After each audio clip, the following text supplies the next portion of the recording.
Nous sommes en train de parler du temps d'assoupissement, n'est-ce pas?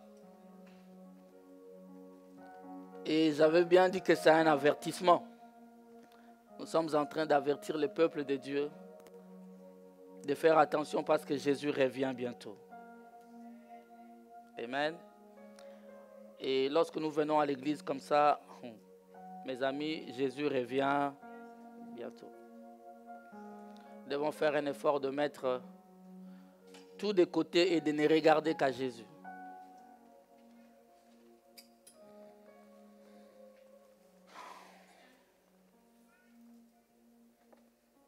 Je vais encore lire mon écriture de base. Alléluia. Dans Matthieu chapitre 25. À partir du premier verset.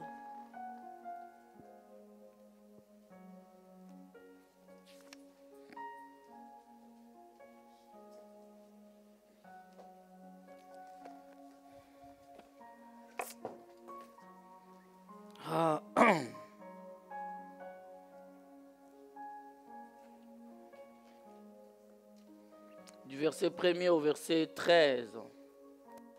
La Bible dit, le royaume des cieux, alors le royaume des cieux sera semblable à 10 vierges qui, ayant pris leur lampe, allèrent à la rencontre de l'époux. Je veux qu'on lise ensemble.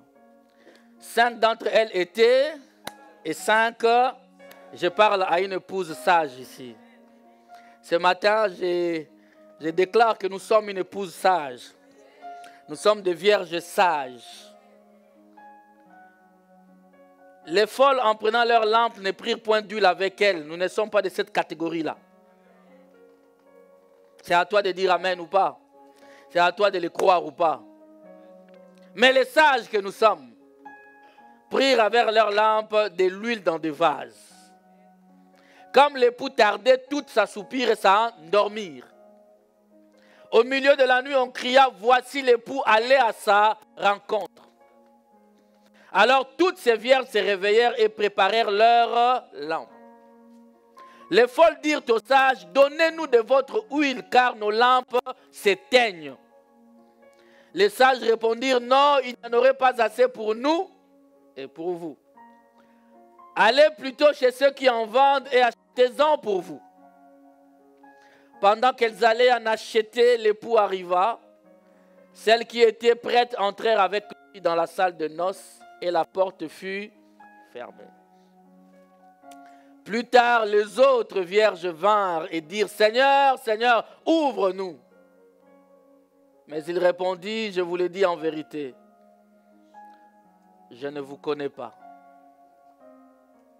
Veillez donc, puisque vous ne savez ni le jour, vous ne savez ni le jour, ni l'heure. Nous pouvons nous asseoir. Aujourd'hui, je ne vais pas aller dans les résumés. Pour ceux qui n'ont pas suivi, en tout cas, ce serait un peu compliqué. Amen. Hein? Mais je vais continuer directement. Je vous avais dit dès le départ, qui dit vierge, dit plutôt celle qui a un époux. C'est-à-dire qui est fiancé à une personne et qui attend le mariage. Vous êtes là? C'est-à-dire quoi? C'est-à-dire dans la Bible d'ailleurs, quand on parle de jeunes filles, ça veut dire vierge.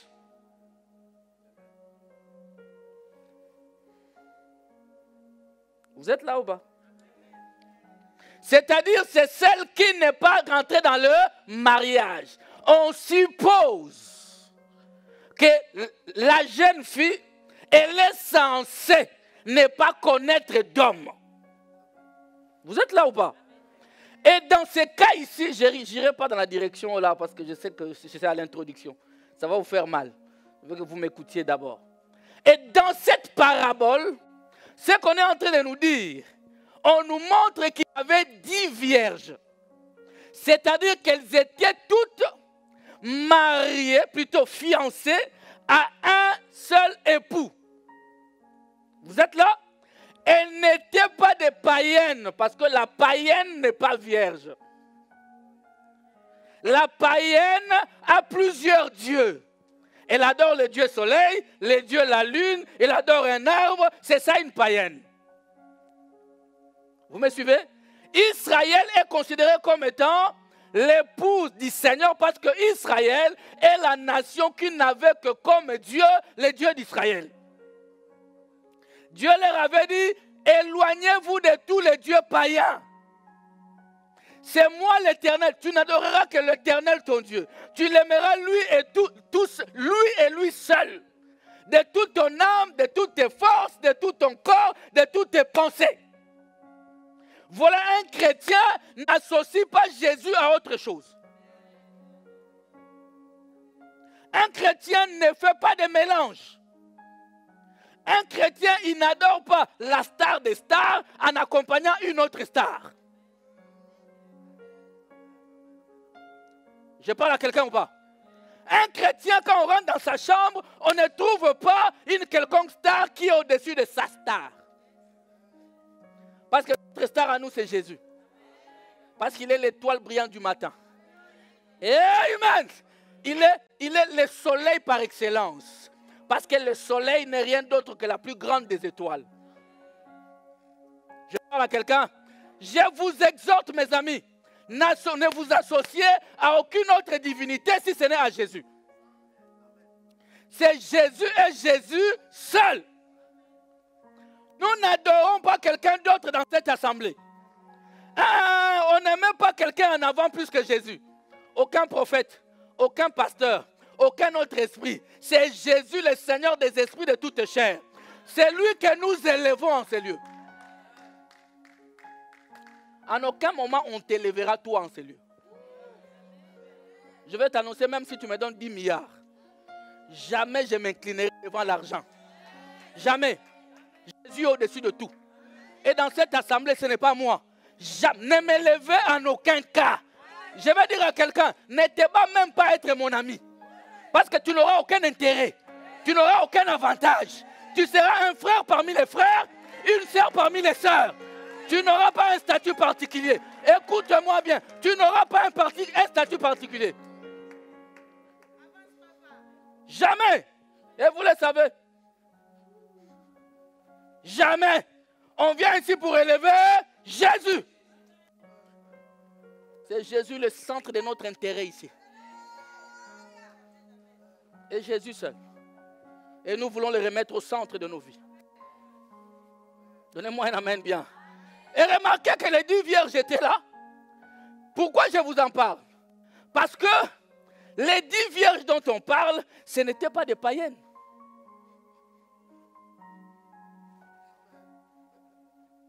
Et il parlait Rakashakabadaya Rorobakade Shataka. Ce n'étaient pas des païennes. Elles avaient des dons. Elles chantaient à la chorale. Elles faisaient les protocoles. C'était l'épouse de Dieu en puissance. Je ne sais pas si vous comprenez ça. Donc, exclue-toi, enlève ça de ton esprit que c'était des païennes. Non. Quand on parle de vierges dans la Bible, ce sont celles qui connaissent le véritable Dieu. Et en allant, en étant plutôt au lieu du rendez-vous pour rencontrer l'époux, c'est-à-dire qu'elles savaient connaître la parole de Dieu. Donnez-moi un amen bien. Elles connaissaient la parole de Dieu parce qu'elles avaient toutes des lampes. Des lampes qui sont la parole de Dieu. Elles avaient des lampes. Comme toi tu es là, tu as une lampe. Ce que je presse là, c'est une lampe. C'est la parole de Dieu. Mais est-ce que ça t'éclaire?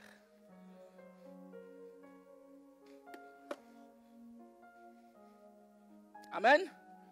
Est-ce que ça t'éclaire? Ça fait 10 ans que tu pries ténèbres sur ténèbres. Ça fait 5 ans que tu es dans le Seigneur. Ténèbres sur ténèbres. Alléluia. Beaucoup de gens croient que les ténèbres, c'est seulement la sorcellerie. C'est seulement la magie. La vie de péché que tu mènes, c'est ténèbres. Tu vas t'étonner, le plus grand sorcier de ta famille rentrer au ciel. Et toi, tu n'y vas pas.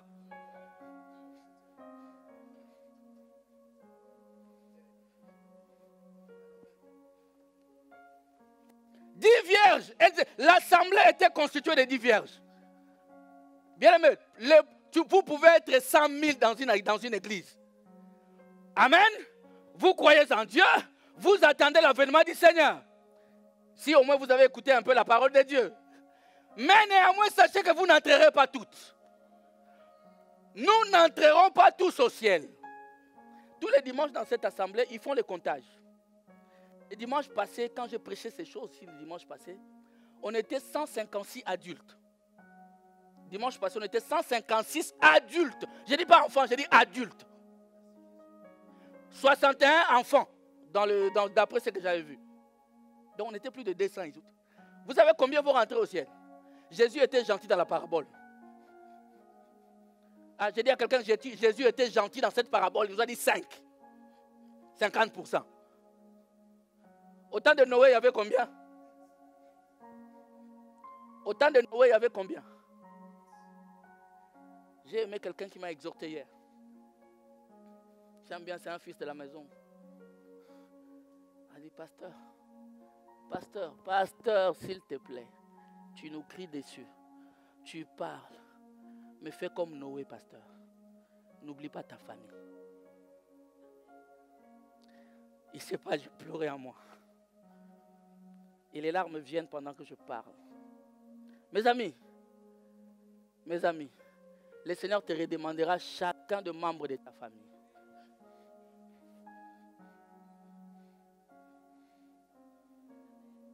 J'allais plonger dans ça, on ferme cette parenthèse.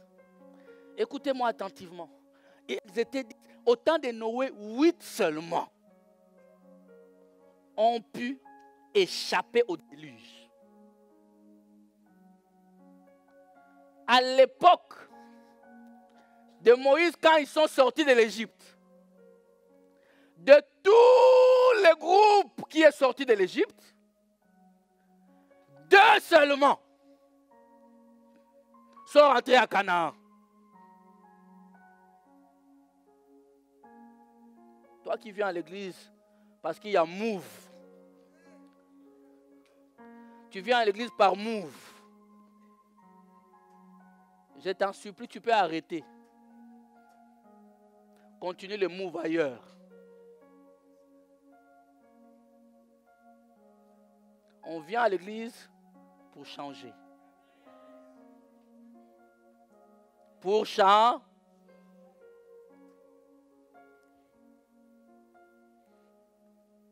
Une fois, c'est des messages. Vous savez, je ne veux pas aller, mais je dois aller. Une fois, j'étais ici.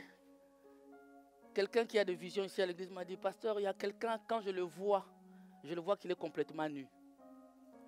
Après, quelqu'un d'autre m'appelle. On dit, pasteur, tu vois dans tel, il y a ça et ça et ça.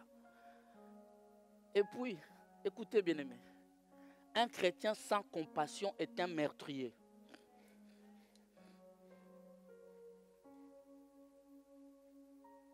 Ah, ces 2 personnes, je les porte dans mon cœur, ceux qui me donnent ce type de messages.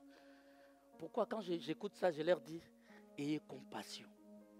Ils me disent, pasteur, j'ai déjà beaucoup prié, je continue à prier pour ces gens-là. Et c'est ce que nous voulons. Là, je vais te dire ceci. Je l'ai dit vendredi. Je l'avais dit vendredi. Je l'ai dit tous ces histoires, tous ces temps-ci, je suis en train de vous les dire, tous les vendredis. Mes amis, tu vois celui qui a chuté là, tu es le prochain. Personne n'est à l'abri.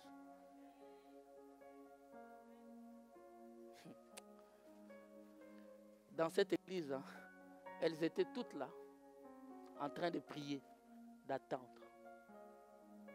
Ce n'est pas le fait de venir à l'église que tu es sauvé.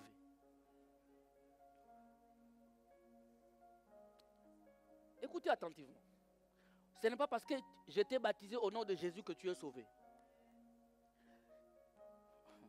Le salut est un processus. Dis avec moi, processus.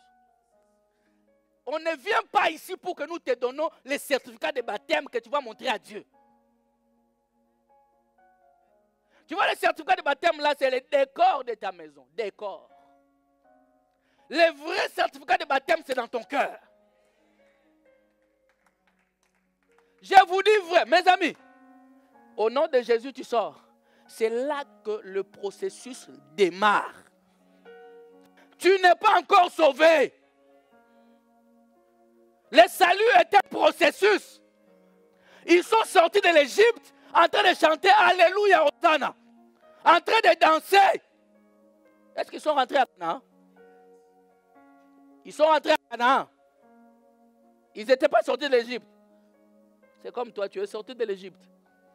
Mais tu dois tenir dans la marche jusqu'à Canaan.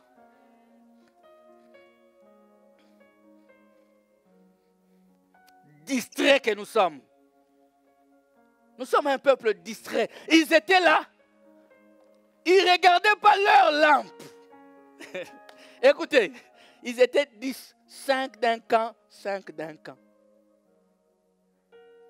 Hein? Frère, tu vois comme tu es ici. Si tu constates une fois dans cette église qu'il y a un groupe, ne rentre pas dans le groupe. Est-ce qu'on peut acclamer ça? Si tu constates un jour, il y a un camp, ne rentre pas dans le camp. Ils étaient 5. Ils ont fermé des écuries. Une église n'a pas d'écurie.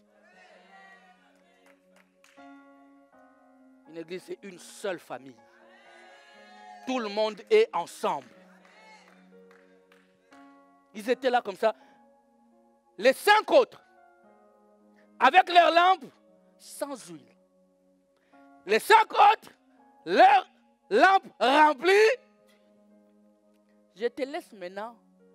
J'allais dire un camp, moi. Je ne peux pas vous séparer. Hein, parce qu'il y en a qui ont de l'huile qui sont là-bas, il y en a qui n'ont pas de l'huile qui sont ici. Les 2 camps là comme on est là. Mais écoutez attentivement. Imaginez qu'est-ce qui s'est passé dans les camps de ceux qui avaient des lampes sans huile.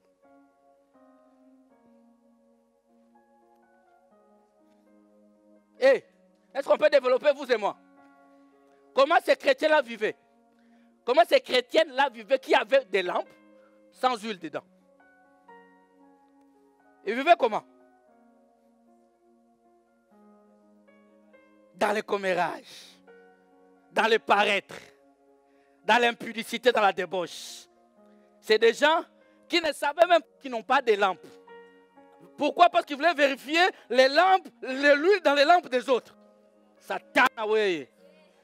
Vérifie d'abord dans ta lampe. Qu'est-ce qui se passe dans ta lampe avant de venir vérifier la lampe de ton frère? Est-ce que ta lampe, il y a de l'huile dedans? Quelqu'un dit avec moi, bonne question. Tu as de l'huile dans ta lampe? Comme tu es assis là, tu as de l'huile dans ta lampe. C'est ton comportement qui détermine si tu as de l'huile ou pas. C'est ton comportement, ça n'a rien à voir. Elles étaient là avec des lampes sans huile, en train de regarder la vue de ceux qui ont de l'huile. Parce que ceux qui ont de l'huile, écoutez-moi, ça les secrets de Dieu, j'aime beaucoup. Ceux qui ont de l'huile peuvent tomber comme ceux qui n'ont pas d'huile. Hey! Elles ont de l'huile, mais elles peuvent aussi tomber comme ceux qui n'ont pas, mais elles se relèvent.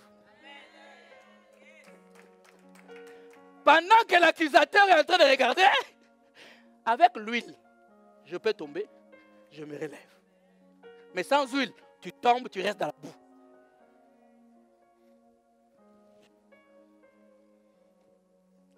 Un chrétien sans compassion est un meurtrier. C'est un meurtrier. Un chrétien accusateur, il n'y a qu'un seul accusateur de nos frères. On les connaît, non? Ah, j'ai beaucoup de choses à dire, frère. Écoutez, elles étaient là sans lampe, plutôt avec des lampes, mais sans huile. Où? Dans l'assemblée. Amen. C'est comme Moïse qui a prêché en Égypte. Elles sont toutes sorties. Ils sont tous en train de crier merci. Ils ont loué Dieu. Mais ils n'ont pas hérité Canaan. Parce qu'il y avait des Corées et des Datans dedans. Il y avait des Myriam qui ne faisaient que murmurer. Hey, qui ne faisait que murmurer, qui ne faisait que parler. Moïse, pourquoi tu as fait ça? Tu nous interdis d'avoir des femmes païennes. Toi-même, tu es parti prendre une païenne. Moïse, qu'est-ce que tu fais? Je vous ai toujours dit, Myriam avait raison. Myriam avait même pas raison intellectuellement. Bibliquement, Myriam avait... Maman, sur la Bible, Myriam avait raison. Parce que Dieu avait dit à Moïse, vous ne devrez pas prendre des femmes païennes. Mais lui-même à qui Dieu est passé pour parler, il est allé prendre une païenne. Donc Myriam a dit, non mon frère, tu nous as prêché toi-même, comment tu es tombé dans ça? Amen. Et que Moïse a été attristé, Myriam a été frappée. Oh, Myriam pouvait dire à Dieu, mais j'ai raison. Anyway, laisse-moi te dire cette leçon. Je suis un peu terre à terre. Si cela ne te concerne pas,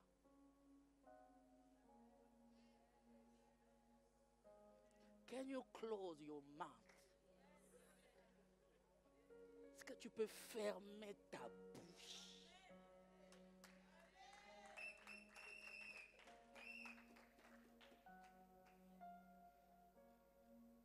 Mon anglais, il faut m'encourager, mon anglais est en train de grandir. Let's go. Donnez-moi un amen bien. Amen. Oh, bien, sachez, Matthieu chapitre 13, le verset 24 à 30. Matthieu 13, 24 à 30. Jésus-Christ est l'homme des paraboles. Amen. Jésus est l'homme des paraboles. Qui ne savait pas qu'aujourd'hui l'ère avait changé? Qui ne savait pas? C'est pourquoi tu es venu à l'heure. Quand ça change à notre avantage, on n'informe pas. Ah, ma fille Jenny, c'est comme ça, non? Matthieu chapitre 13, le verset 24. La Bible dit, il leur proposa une autre parabole. Vous êtes là? Et il dit, le royaume des cieux est semblable à un homme qui a semé une bonne semence dans son champ. Amen. Mais pendant que les gens dormaient, son ennemi sema des livrets parmi les blés et s'en alla. Vous voyez comme on est ici là, il y a des semences du diable. Heureusement que toi tu es la semence de Dieu. C'est seulement ton amen qui le confirme. Alléluia. Vous voyez là, la Bible le dit. L'ennemi vint, il a semé l'ivraie. À côté du vrai, pas loin. Dans le même champ. On continue. Lorsque l'herbe eut poussé et donné du fruit, l'ivraie aussi. Vous êtes là? C'est-à-dire, vous voyez la pluie qui tombe sur le bon et le mauvais là. Comme on est ici là, la sémence de Dieu descend.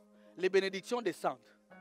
Parce que l'ivraie et les blés sont réunis dans un même champ, ils reçoivent tous la même bénédiction.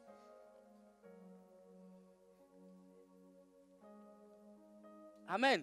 Et quand l'ivraie est béni, l'ivraie aussi dit Amen. Quand l'ivraie, c'est-à-dire le blé est béni, le blé aussi dit. Donc dans cette assemblée des Amen là, on ne sait pas qui est, mais le maître de la moisson est au courant. Les serviteurs du maître de la moisson vinrent lui dire, Seigneur, n'as-tu pas semé une bonne semence dans ton champ? D'où vient donc qu'il y a des livrets? Comment ça se fait qu'il y a des sorciers? Comment ça se fait qu'il y a des commères? Comment ça se fait qu'il y a des haineux, des aigris? Comment ça se fait qu'il y a des gens qui haïssent les autres? Comment ça se fait? On est venu lui demander, Seigneur, dis-nous, mais qu'est-ce qui s'est passé? La suite. Il a répondu, c'est un ennemi qui a fait cela. Le Seigneur a permis qu'il y ait des ennemis qui réussissent leur mission. Ah, prends ça seulement comme je l'ai dit là. Et les serviteurs lui dirent, veux-tu que nous allions l'arracher? La question est posée. Seigneur, dis-nous, tu veux qu'on aille arracher ça ou pas? Et remarquez la réponse. Il a répondu, non, dit-il, de peur qu'en arrachant l'ivraie, vous déraciniez aussi en même temps le blé. Alléluia. Je vais dire à quelqu'un, comme vous êtes tous ici, là, comme nous sommes là, ce n'est pas à toi de décider qui est l'ivraie, qui est le vrai. Il y a un maître de la moisson. Ce n'est pas toi.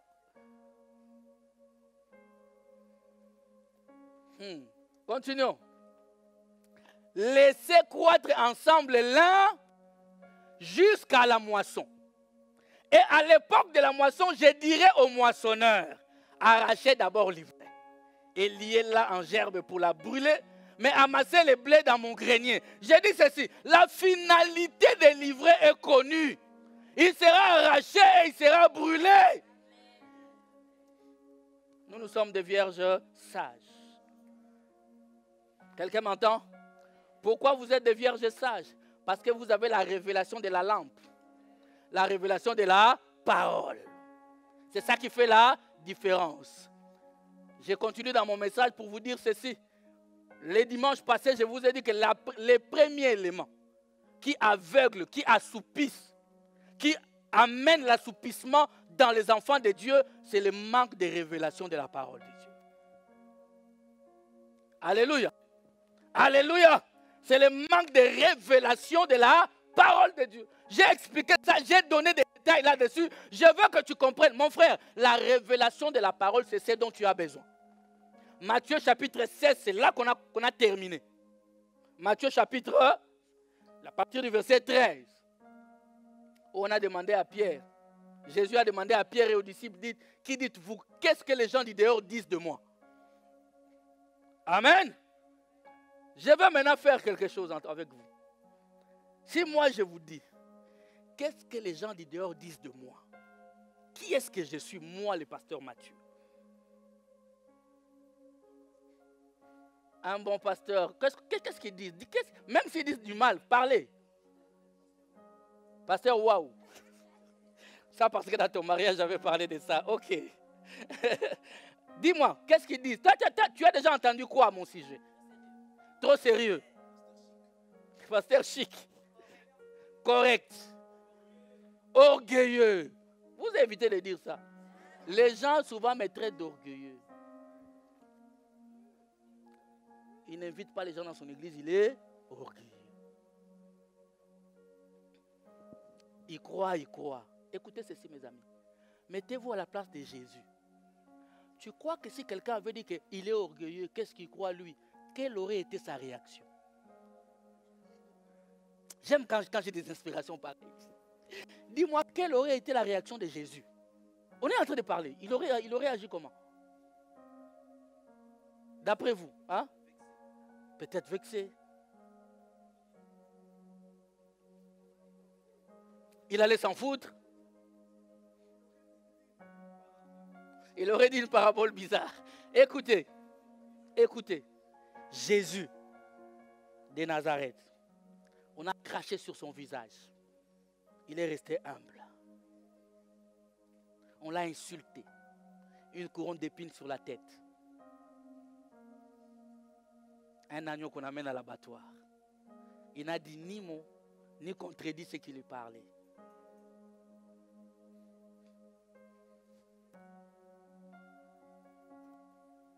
Dis-moi, quel est l'esprit qui t'habite? C'est l'esprit de Jésus? Parce que Jésus, on lui a craché comme ça. Normal.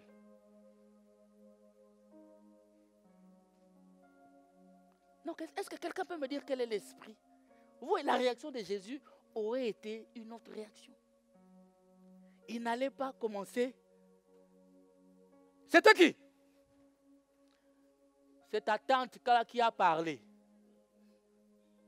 Non, la réaction de Jésus, ce n'est pas ça. Ça n'aurait pas été ça. Qu'est-ce que les gens disent de moi? Même si les gens disent du mal de toi.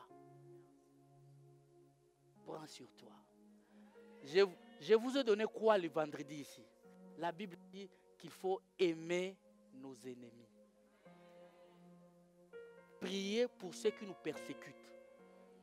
Parce que la Bible dit, la Bible ne t'a jamais demandé la facilité. Ce n'est pas facile, mais la Bible ne t'a jamais demandé la facilité. La Bible dit, si tu aimes ceux qui t'aiment, tu es comme les païens, comme tout le monde.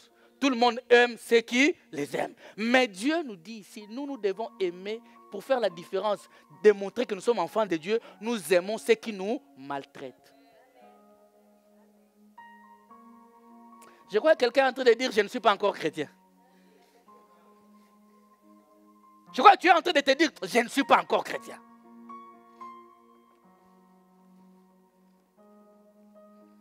Jésus, après cela je reviens à la révélation. Pierre lui dit, tu es heureux, tu es le fils, tu es Jésus-Christ, le fils du Dieu vivant. Jésus a sursauté en lui disant, tu es heureux Simon, fils de Jonas, car ce ne sont pas la chair et le sang qui t'ont révélé, mais c'est mon Père qui est dans les cieux qui te l'a révélé. L'église, c'est la première mention de l'église dans la Bible. Et la première fois que Dieu mentionne la Bible, mentionne l'église dans la Bible, il est lié à la révélation. Une église sans révélation, c'est une église qui est dans l'assoupissement. Une église qui n'a pas la révélation de qui est Jésus, c'est une église qui dort, qui n'entendra pas le son, qui passera à côté. C'est pourquoi je vous pose la question, dans ton église, on prêche quoi? On te dit, venez recevoir. Et quand tu reçois, toi, tu donnes quoi?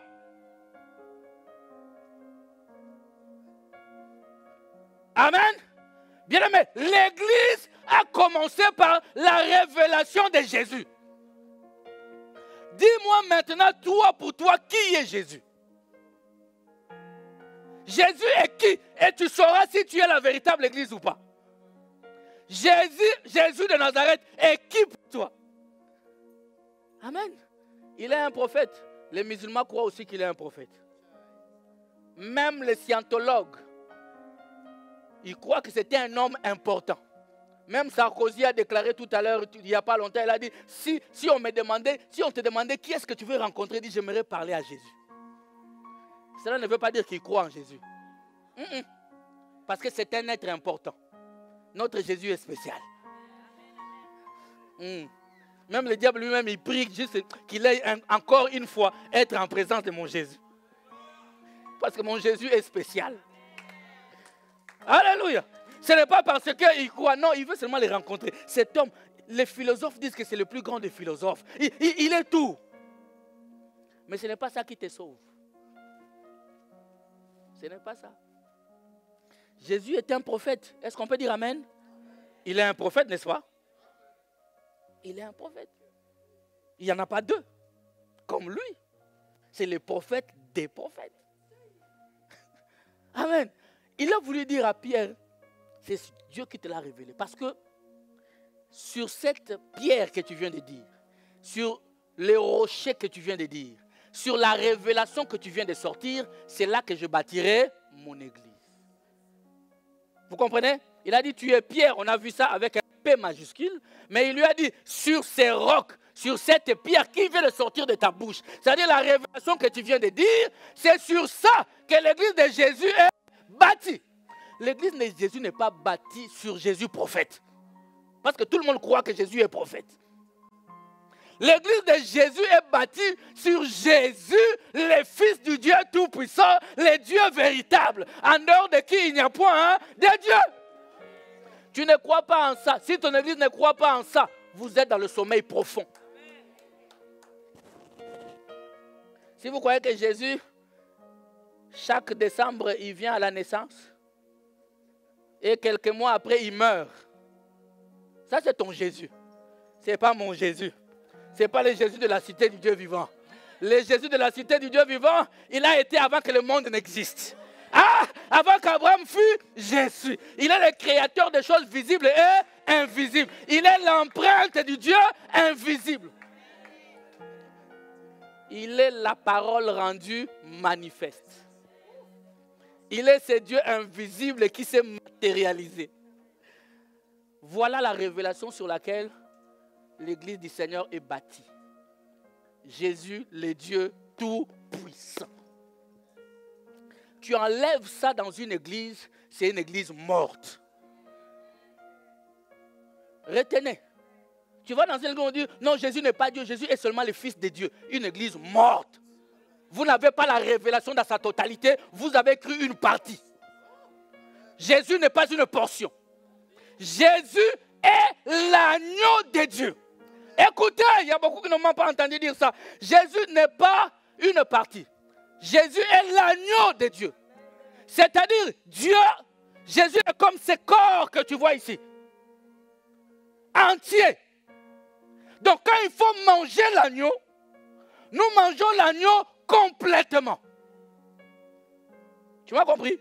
Même les yeux, les intestins, les os que tu n'aimes pas. Moi, cette partie-là est ta mère. Mais comme c'est Jésus, tu manges totalement. Notre problème dans nos églises aujourd'hui, nous aimons où on nous enseigne des parties de Jésus que nous aimons. On t'enseigne la partie que tu aimes beaucoup là, où Jésus guérit, où Jésus donne le mariage, où Jésus donne la maternité. Ça, c'est des parties que tu aimes beaucoup. Mais sache que ce n'est qu'une partie. Ce n'est même pas l'essentiel. Donnez-moi un amen bien. Ce n'est même pas l'essentiel. Que quelqu'un me donne un amen bien. Écoutez mes amis. Donc sans révélation, on est mort. Sans révélation, tu es mort. Parce qu'il nous faut la révélation de la parole. Amen. Seule la révélation nous éclaire. L'église, une église veut simplement dire sortir de, ceux qui sont sortis de. Amen. Comme Israël, quand ils sont sortis de l'Égypte, de la servitude, c'était l'église qui est sortie. Écoute attentivement. L'église sort du monde. Je ne sais pas si je vais développer ça aujourd'hui.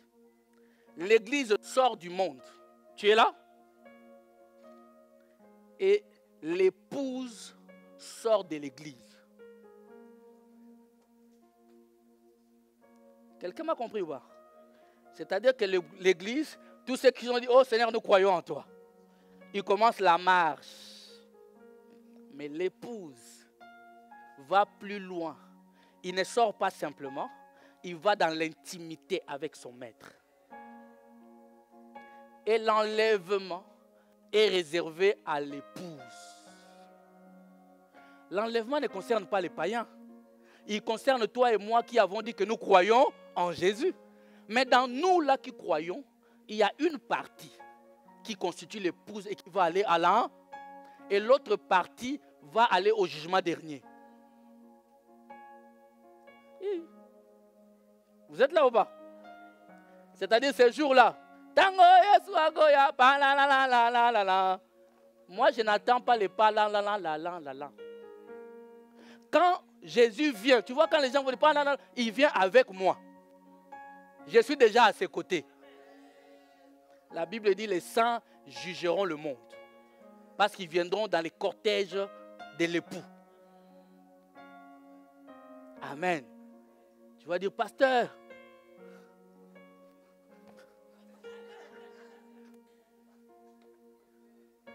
Alléluia. Mes amis, Jésus revient bientôt. Quand tu rentres chez toi à la maison aujourd'hui, balaye un peu ta maison. Je parle de ta maison. Balaye un peu. Arrête de regarder la lampe d'autrui. Regarde ta lampe, qu'est-ce qu'il y a dedans. Regarde bien ta lampe, qu'est-ce qu'il y a dedans. J'ai montré à mes enfants ici hier une vidéo du pasteur Henri Papa. Ça tourne sur les réseaux sociaux, il dit, en lingala c'est encore plus fort, mais je vais le dire en français. Il dit, vous voulez qu'on fasse quoi? Il dit, il y a eu 21 jours de jeûne et prière, les enseignements, les ceci, les jeûnes et prières, on a tout fait, mais vous ne changez toujours pas. Vous voulez quoi? Que je me pende ou je fasse quoi? Vous voulez quoi? J'ai eu pitié de lui. Je dis, pasteur, on est dans le même bateau. Qu'on fasse quoi? Qu'on fasse quoi? Quand je vous dis ici, moi, quand je prêche ici, vous savez, les anciens savent, je disais cette phrase-là plutôt, je nous prêche. Je suis moi-même inclus. Et je me décharge d'un fardeau. Pour que le Seigneur ne dise pas, tu n'as pas dit.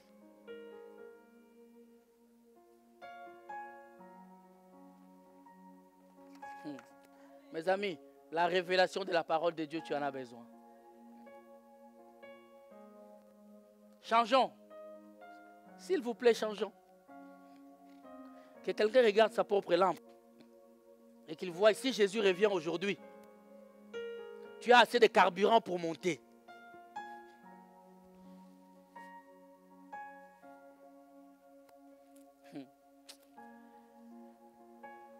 Oh my. Vous êtes avec moi? Écoutez, le deuxième élément qui endort les gens à l'église, vous allez vous dire, non, je continue. Le deuxième élément dont vous avez, qui endort les gens aujourd'hui, qui met les gens dans l'assoupissement total aujourd'hui, c'est la recherche de tout ce qui est sensationnel. La recherche du sensationnel. La recherche du soi-disant miracle. C'est un endormissement dans l'église aujourd'hui. Donnez-moi un amen, frère. Ça nous endort. Les gens sont attirés par ça, oubliant l'essentiel. Donnez-moi un bon amen. Matthieu chapitre 12.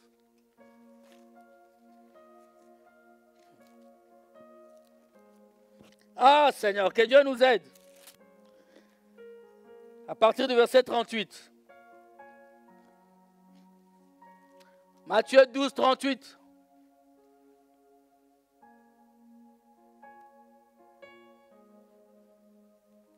Vous êtes là? Est-ce qu'on peut lire? La Bible dit, alors quelques-uns des scribes et des pharisiens prirent la parole et dirent, Maître, nous voudrions te voir faire un... Il leur répondit, une génération méchante et adultère. Les méchants et les adultères n'ont pas droit au vrai miracle. Il leur dit une génération méchante et adultère, c'est-à-dire une génération adultère qui se disent qu'ils ont un époux, mais ils vont voir d'autres divinités. Demande un miracle. Il ne lui sera donné d'autre miracle que celui du prophète Jonas. Dieu dit, le seul vrai miracle dont vous avez besoin pour être sauvé, c'est le miracle de Jonas. C'est le miracle de Jonas. C'est ça le miracle qui sauve. Oh! Il lui pose une question, Dieu les renvoie dans l'Ancien Testament. Dis avec moi la révélation toujours. Car de même que Jonas fut 3 jours et 3 nuits dans le ventre d'un grand poisson, de même le Fils de l'homme sera 3 jours et 3 nuits dans le sein de la terre. Amen. Dans le sein de la terre. Les hommes de Ninive. Mais écoutez bien, lisez. C'est des paroles que vous devez lire à la maison vous-même. Il dit, les hommes de Ninive se lèveront au jour du jugement avec cette génération, avec notre génération ici, et la condamneront parce qu'ils se repentirent à la prédication de Jonas. Et voici, il y a ici plus que... Jésus parle de lui-même, aux 3e personne. Il dit, Jonas était un prophète, mais là maintenant où je vous parle, je suis plus que Jonas. Mais les gens de Ninive ont cru à la prédication de Jonas. Mais vous n'arrivez pas à changer. Alors qu'aujourd'hui, il y a plus que Jonas. Cette parole me met à l'aise. Quand je prêche, que tu crois et que tu ne crois pas, Jésus lui-même, on n'a pas cru. Kanga, si tu ne me crois pas, où est le problème? Jésus, on ne l'a pas cru. Moi, c'est moi que je vais m'attendre que tu me croies.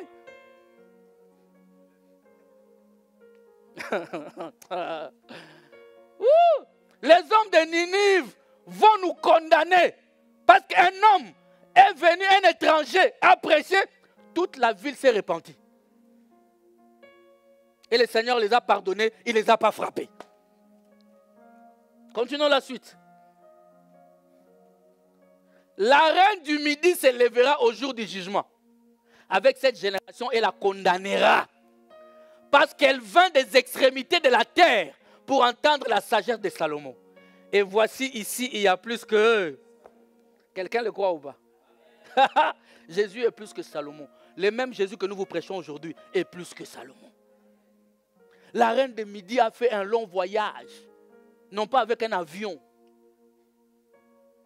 Sur des chariots peut-être. Sur des bateaux.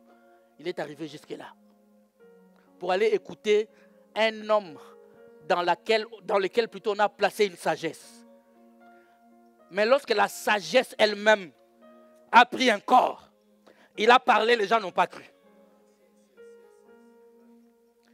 Et la reine du Midi nous condamnera. Je ne sais pas si elle sera jugée. Mais elle, on a dit qu'elle nous condamnera. La suite. Lorsque l'esprit impur est sorti d'un homme, il va par des lieux arides, cherchant du repos, et il n'en trouve point. Alors il dit, je retournerai dans ma maison d'où je suis.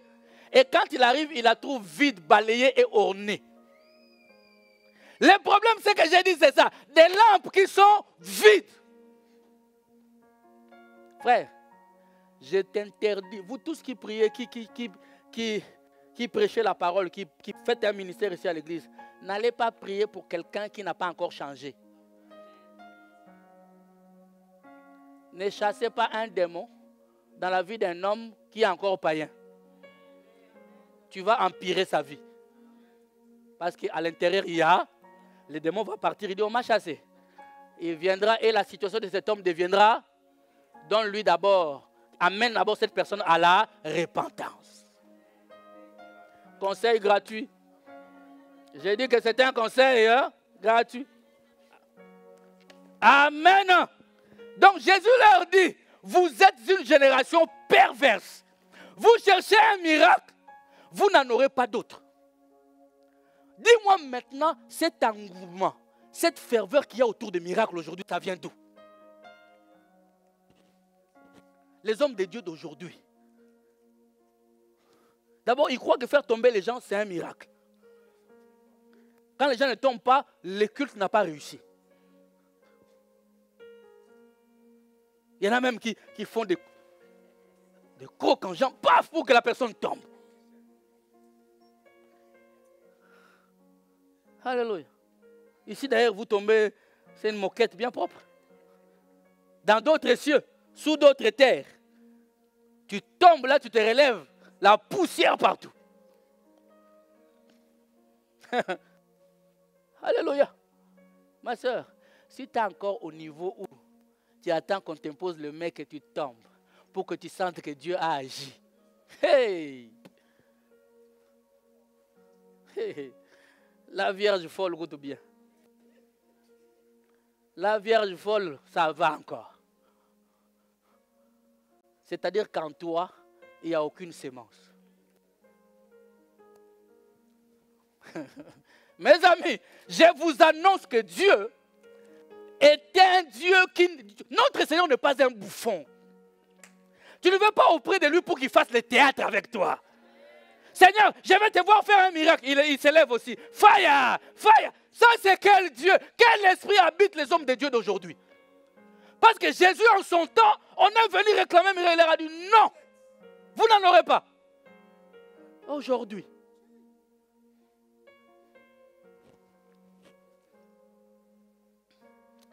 le Seigneur leur dira.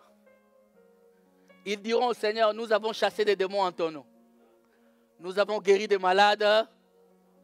Le Seigneur leur dira, je ne vous ai jamais. Je ne sais pas si la Bible en question parle de la même manière à tout le monde. Je ne sais pas.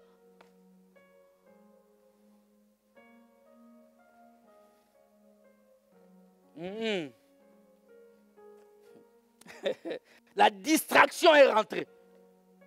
Jésus a refusé, il a dit non, je ne suis pas un bouffon. Ne venez pas auprès de moi pour les miracles. 1 Corinthiens chapitre 1, le verset 22. 1 Corinthiens 1, 22. Une église où l'on vient tout le temps. Hey, j'étais malade. Guéri, guérison, guérison. La véritable guérison, c'est la guérison de l'âme. Amen, amen, amen. Hey, mes amis, les Juifs, écoutez bien. Les Juifs, on vient de voir les Juifs dans Matthieu 13 qu'on vient de parler là. Les Juifs demandent des miracles. Et les Grecs cherchent là. Écoute maintenant. Vas-y. Nous. Quelqu'un dit avec moi nous. Ah, nous ne sommes pas comme les Juifs. Nous ne sommes pas comme les Grecs. Nous prêchons Christ crucifié.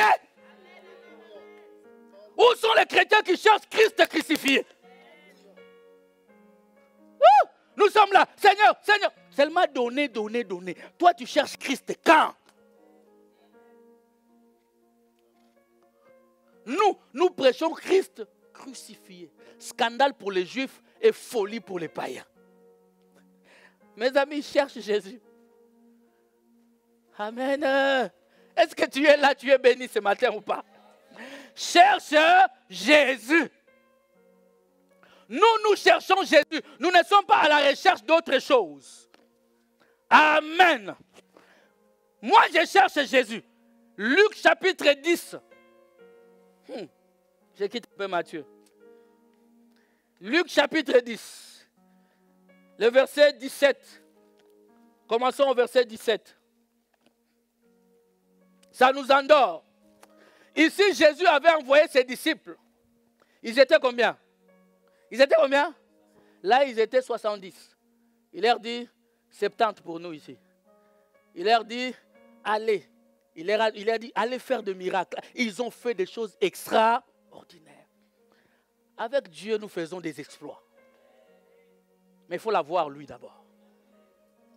Il dit, les 70 revèrent avec joie, disant, Seigneur, les démons même nous sont soumis en ton nom. Jésus nous l'a dit. Alléluia. La suite. Jésus leur dit, je voyais Satan tomber du ciel comme un éclair, tellement que vous aviez la puissance en vous. Je parle à quelqu'un? Il dit tellement que vous aviez la puissance en vous. Le verset 19. Voici, je vous ai donné le pouvoir de marcher sur les serpents et sur toute la puissance de l'ennemi, et rien ne pourra vous nuire. Écoutez bien, mais laissez encore ce verset. Quand Jésus dit ça, est-ce que Pierre et tous les disciples, ils ont le Saint-Esprit en eux? Non, j'ai comme l'impression que vous ne me voyez pas. Je m'approche. Ils ont le Saint-Esprit en eux. Je veux même vous poser une question claire. Est-ce qu'ils étaient sauvés? Mais ils ont fait quoi? Chasser les diables est tombé comme un éclair. Sans le Saint-Esprit, sans avoir été sauvés.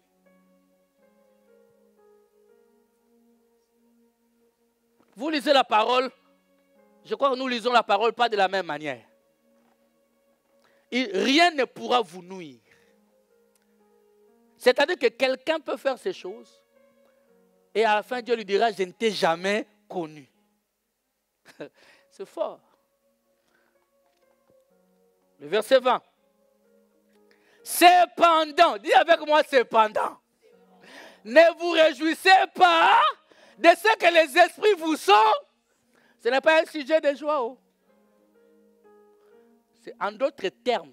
Pierre, Matthieu, Jean, vous êtes rien. Même si les démons vous sont. Que personne ne te fasse peur. Je suis là. Je vois 50 personnes vont tomber.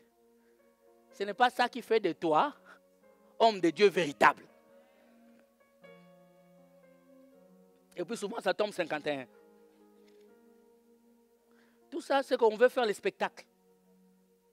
On veut faire les spectacles. Ne vous réjouissez pas de ça. Mais réjouissez-vous de ce que vos noms sont inscrits dans les cieux. Ah, mes amis, quel est le sujet de votre joie? C'est parce que les gens rentrent en transe ou c'est parce que tu marches dans la crainte de Dieu et que ton nom est inscrit dans le livre de vie? Posons-nous la question, mes amis. Alléluia. Quelqu'un peut me dire un bon amen? C'est ça la question. Le 21, on termine. En ce moment même, Jésus tressaillit de joie par le Saint-Esprit. Bien aimé, écoute cette déclaration de Jésus. Il parlait avant. Quand vous lisez, passez un peu dans une autre dimension. Hein? Jésus était en train de parler, ne vous réjouissez pas. Mais là, il rentre en transe pour faire une déclaration importante. Ça veut dire que lui-même, tressaillit de joie, ça veut dire que lui-même était rempli de joie de déclarer ce qu'il est en train de déclarer. J'aimerais que tu le reçoives avec joie. Oh my God. Il dit, je te loue, Père. Seigneur du ciel et de ce que tu as caché. Jésus est heureux, content, joyeux de ce que ces choses sont cachées. Aux sages et aux intelligents, aux Grecs, aux Juifs, à tous ces intellectuels de ce monde, ces choses les sont cachées. Et de ce que tu les as fait quoi? Révéler. Qu'est-ce que Jésus a révélé? Le fait que les miracles ne te sauvent pas. Mais c'est de chercher Jésus et Jésus seul. Maintenant, tu vois pourquoi tu es bloqué. Tu n'arrives pas, quand quelqu'un fait ces choses, tu dis, ah, homme de Dieu. Mais quand on prêche la véritable parole, tu n'as pas la même joie. Il y a un souci. C'est-à-dire que tu es juif, tu es grec, mais tu n'es pas sauvé par grâce. Il y a un souci. Le véritable enfant de Dieu, il tressaillit de joie parce qu'il a la révélation des choses cachées. Vous savez, quand je prêchais ces choses, il y a longtemps, les gens me disaient, pasteur, tu n'auras pas beaucoup de gens dans ton église. Jamais. Mais aujourd'hui, vous êtes là, n'est-ce pas? Parce que vous êtes les élus de Dieu. Les choisis de Dieu bien avant que le monde ne soit. C'est que Dieu a prédestiné pour croire à ces choses. Ce sont ceux-là qui donnent leur cœur pour croire à ces choses. Oui, Père, je te loue de ce que tu l'as voulu ainsi. Je veux maintenant que tu comprennes que ça sera toujours comme ça. Il y aura toujours un groupe qui ne comprendra rien, qui sera dans l'assoupissement, et un autre groupe qui aura la révélation. Je ne sais pas si vous comprenez. Ça ne changera pas. Parce que nous sommes de la catégorie, de quelle catégorie? De ceux à qui Pierre est venu dire à Jésus. Parce que Pierre était encore comme chacun d'entre nous là.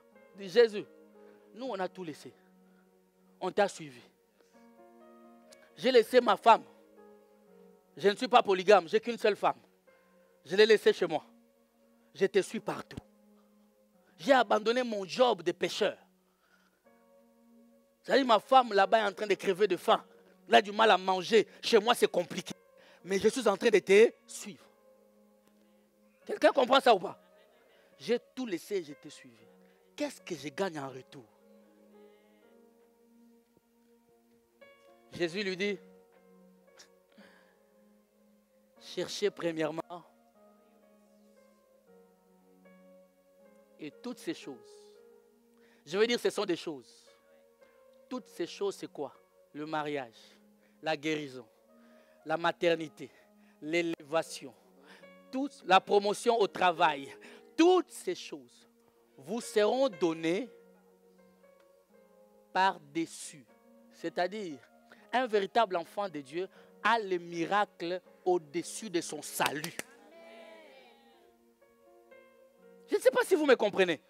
Les miracles sans le salut, ça ne sert à rien. C'est possible, mais ça sert à... Un véritable enfant de Dieu a d'abord son salut et par-dessus, Dieu pose le... Où est-ce que j'ai mis mon écharpe là? Merci ma fille, donne ma serviette. Au-dessus, je mets quoi? Le miracle. Il n'a pas dit, voici les miracles que vous chercherez. Voici les miracles qui vous a. Et ça n'accompagne pas tout le monde. Les autres vont les chercher. Mais les véritables enfants de Dieu, ces miracles les accompagnent. La différence est là. Les gens vont jeûner nuit et jour pour avoir la maternité, pour avoir le mariage. Toi, parce que tu as simplement cru à la révélation de Jésus, les miracles vont t'accompagner. Je ne cherche pas. Dans mon cortège, les miracles sont dedans. J'aimerais dire à quelqu'un, le salut n'est pas une fleur. Le salut est un bouquet de fleurs. Dans le salut, il y a toutes sortes de fleurs que tu connais. Quand tu as le salut, tu vas trouver dedans tout ce dont tu as besoin. Notre problème est là. Je suis venu dire à quelqu'un, tu dors. Pourquoi? Parce que tu cherches les effets du salut au lieu de chercher les saluts.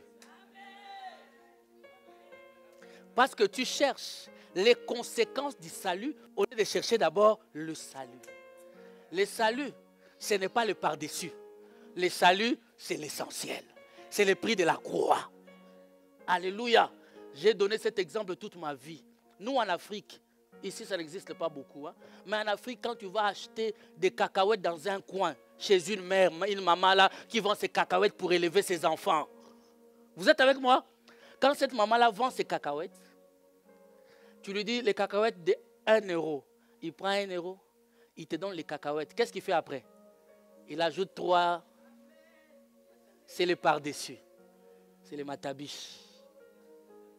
Alléluia. De la même manière avec Jésus.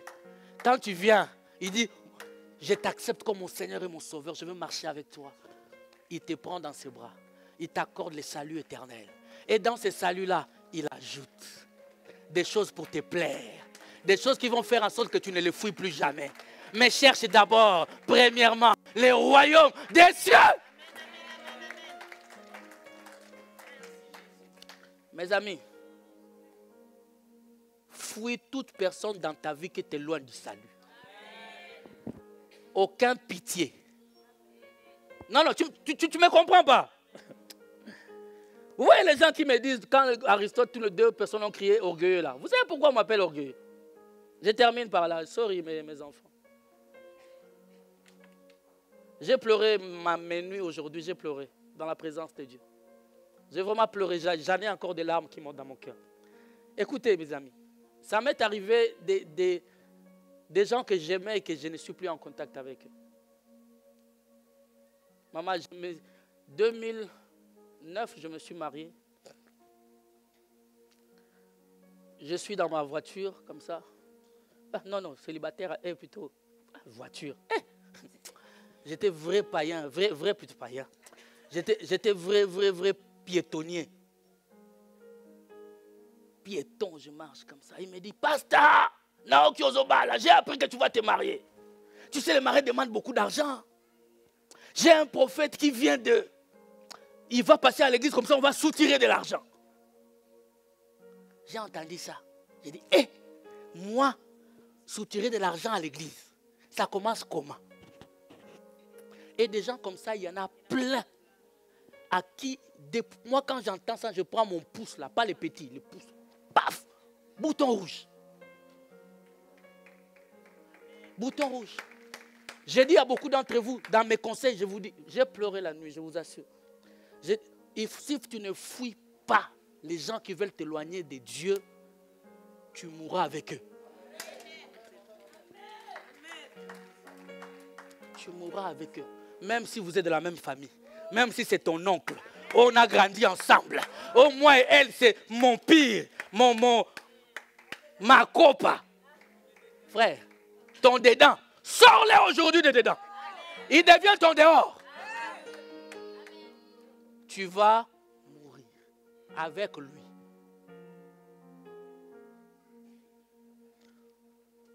C'est à cause de ça que moi j'avais fait plus de 5 ans à l'église. J'invitais personne. On était à Bruxelles, là, beaucoup de gens ne savaient même pas que j'ai une église. On était enfermés. Si tu ne fais pas ça, tu mourras. Je donne un conseil. Quand tu vois quelqu'un auprès de toi qui t'éloigne de ton Dieu, éloigne-toi de lui. Tu n'es pas le sauveur. Il y a un seul sauveur. Que Dieu vous bénisse.